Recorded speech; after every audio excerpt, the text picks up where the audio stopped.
दोस्तों, जय मसीह की। मैं आज आपको स्वर्गदूतों के ऐसे रहस्यों को बताने जा रहा हूं जिसके बारे में आपने पहले कभी नहीं सुना होगा। इस वीडियो को देखने से पहले इस चैनल को लाइक और सब्सक्राइब करना ना भूलना। इस वीडियो को ज्यादा से ज्यादा शेयर करना। जब भी हम स्वर्गदूतों के बारे में सोचते हैं तो हमारे दिमाग में एक सुनहरे पंखों वाला सुंदर प्राणी आता है जो सफेद वस्त्र पहने होता है। लेकिन क्या वास्तव में स्वर्गदूत ऐसे ही होते हैं? बाइबल में स्वर्गदूतों का वर्णन कई स्थानों पर किया गया है और उनके स्वरूप व कार्य हमारे विचारों से बहुत अलग है। कुछ स्वर्गदूतों के 6 पंख होते हैं, कुछ के 4 चेहरे होते हैं और कुछ इतने शक्तिशाली होते हैं कि वे परमेश्वर की सेना का नेतृत्व करते हैं। आज के इस वीडियो में हम विस्तार से जानेंगे स्वर्गदूत कौन है, बाइबल में कितने प्रकार के स्वर्गदूतों का उल्लेख मिलता है, क्या वह केवल संदेशवाहक होते हैं या उनका कार्य कुछ और भी होता है, क्या स्वर्गदूतों का मानवों से कोई संबंध होता है, क्या आज भी स्वर्गदूत हमारे साथ है? तो इस वीडियो को अंत तक जरूर देखें क्योंकि आज हम आपको स्वर्गदूतों की रहस्यमयी दुनिया में लेकर जाने वाले हैं। स्वर्गदूत कौन होते हैं? बाइबल के अनुसार स्वर्गदूत परमेश्वर के द्वारा बनाए गए आध्यात्मिक प्राणी होते हैं। इनका मुख्य कार्य परमेश्वर की सेवा करना और उनके आदेशों को पूरा करना होता है। स्वर्गदूतों को हिब्रू भाषा में मलाक कहा जाता है जिसका अर्थ होता है संदेशवाहक। वहीं ग्रीक भाषा में इन्हें एंजेलोस कहा जाता है जिसका अर्थ होता है दूत या कोई संदेशवाहक। स्वर्गदूतों के मुख्य गुण। आध्यात्मिक प्राणी। स्वर्गदूत मांस और हड्डी से नहीं बने होते बल्कि वह आत्मिक होते हैं। वह एक आत्मा है। अमर स्वर्गदूतों की मृत्यु नहीं होती। अदृश्य। वह स्वाभाविक रूप से अदृश्य होते हैं लेकिन परमेश्वर की इच्छा से कभी कभी मनुष्यों को दिख सकते हैं। परमेश्वर की आज्ञा का पालन। वह परमेश्वर की इच्छा के अनुसार कार्य करते हैं। आध्यात्मिक शक्तिशाली। वह सामान्य मनुष्यों की तुलना में अत्यधिक शक्तिशाली होते हैं।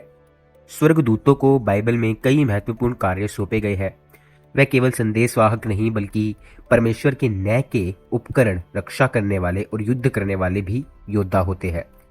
स्वर्गदूतों के प्रकार। बाइबल में कई प्रकार के स्वर्गदूतों का उल्लेख मिलता है। प्रत्येक स्वर्गदूत की भूमिका अलग होती है। जैसे सेराफीम, परमेश्वर की महिमा गाने वाले। सेराफीम वह स्वर्गदूत होते हैं जो परमेश्वर के सिंहासन के सबसे निकट होते हैं। इनका वर्णन यशाया 6 के 2 से 3 में किया गया है।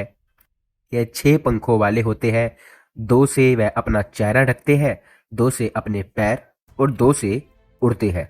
वह निरंतर परमेश्वर की स्तुति करते हैं और कहते हैं, पवित्र पवित्र पवित्र ए यहोवा सेनाओं का परमेश्वर।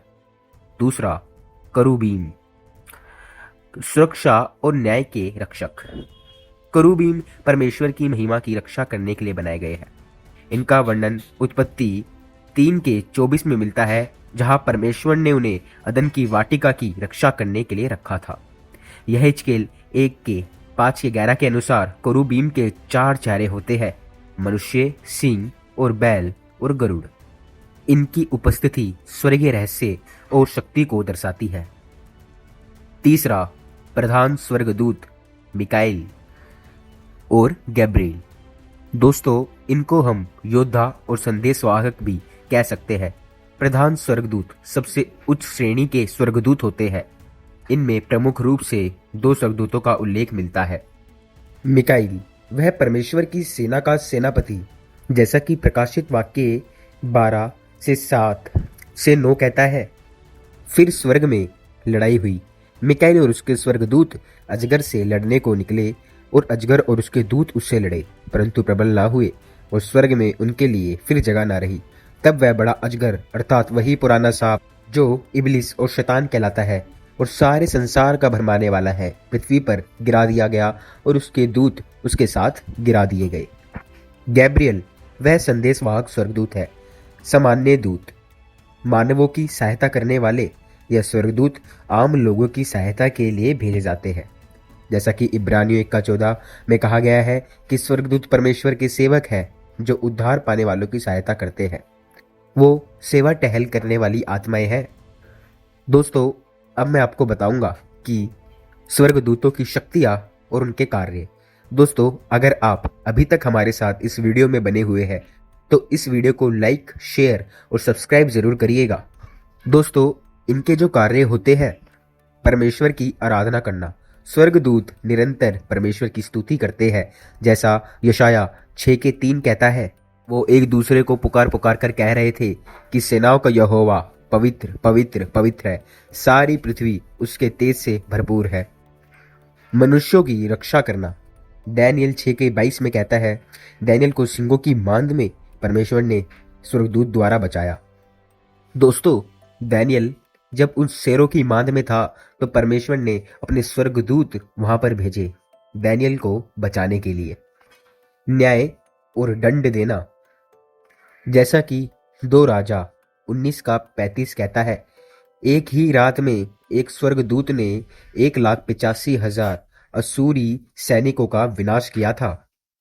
दोस्तों, आप तो जानते ही हो, जब असूर का राजा हिजकिया को धमकियां दे रहा था और तब हिजकिया ने अपने वस्त्र फाड़कर टाट तोड़कर परमेश्वर के आगे विनती की, तो परमेश्वर ने अपना एक स्वर्गदूत भेजा जिसने असूरियों के 1,85,000 लोगों को मार दिया था। संदेशवाहक बनकर आना। जैसा कि हम देख सकते हैं, लूका 1:26 से 28 तक, 6वें महीने में परमेश्वर की ओर से जिब्राइल स्वर्गदूत गलील के नासरत नगर में एक कुंवारी के पास भेजा गया जिसकी मंगनी यूसुफ नामक दाऊद के घराने के एक पुरुष से हुई थी। उस कुंवारी का नाम मरियम था। स्वर्गदूत ने उसके पास भीतर आकर कहा, आनंद और जय तेरी हो, जिस पर परमेश्वर का अनुग्रह हुआ है, प्रभु तेरे साथ है। दोस्तों, जो गिब्राइल स्वर्गदूत है वो परमेश्वर का संदेशवाहक है। क्या स्वर्गदूत आज भी हमारे साथ है? क्या वो आज भी हमारी रक्षा करते हैं? क्या हम उन्हें देख सकते हैं? हाँ, स्वर्गदूत आज भी मौजूद है और परमेश्वर के लोगों की रक्षा करते हैं, लेकिन वह केवल परमेश्वर की इच्छा के अनुसार कार्य करते हैं। लेकिन परमेश्वर का वचन यह भी कहता है कि यहोवा के डरवायों के चारों ओर उनका दूत छावनी किए उनको बचाता है, उनकी रक्षा करता है। दोस्तों, अगर ये वीडियो, ये वचन आपको अच्छा लगा तो इस वीडियो को ज़्यादा से ज़्यादा लाइक करें, शेयर करें और सब्सक्राइब करें, और इंस्टाग्राम और टेलीग्राम पर हमको ज़रूर फॉलो करें, जिससे हमारा नया वीडियो सबसे पहले आपके पास पहुँचे। आज हमने सीखा कि स्वर्गदूत शक्तिशाली, अद्भुत और परमेश्वर के सेवक होते हैं। अगर आपको यह वीडियो पसंद आया तो इसे लाइक करें, और क्या आपने कभी स्वर्गदूतों का अनुभव किया है? हमें कमेंट में बताएं। मैं फिर मिलूंगा एक और नई वीडियो के साथ, एक और नए वचन के साथ। परमेश्वर आपको अपने पवित्र आत्मा से परिपूर्ण करे और आपको आशीष दे। सभी को जय मसीह की।